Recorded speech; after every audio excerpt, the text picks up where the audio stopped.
إلى المغرب الآن ارتفعت حصيلة ضحايا حادث انقلاب حافلة للمسافرين إلى 23 قتيلا و36 جريحا وفق ما أفاد مسؤول بوزارة الصحة في فجعة هي الأكبر بالمملكة خلال الأعوام الأخيرة.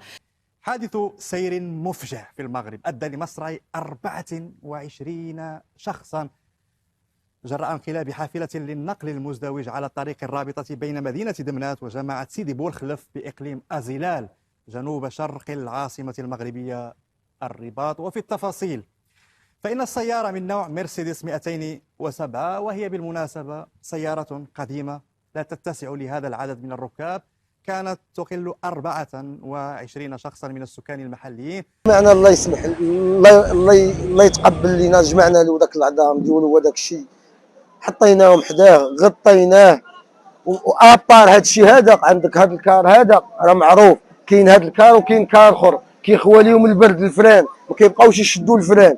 شوف سبحان الله، راه كون زاد هذا الكار هذا كان الله اعلم ما يقتل هاد 50 اللي راكبه.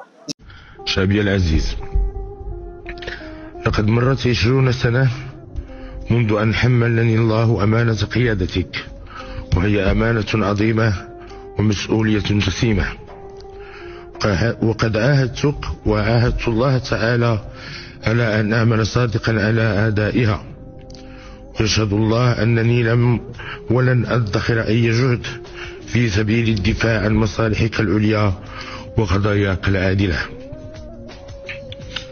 كما يشهد الله أنني جعلت من خدمتك شغلي الشاغل حتى ينعم جميع المغاربة أينما كانوا وعلى قدم المساواة بالعيش الحر. يا المصور في الدرهم، ويا المصور في الدرهم، ويا المصور في الدرهم، ويا المصور في الدرهم. واش ما باغيش تفهم، واش ما باغيش تفهم، واش ما باغيش تفهم، واش ما باغيش تفهم. وراه الشعب عايش بلهم، وراه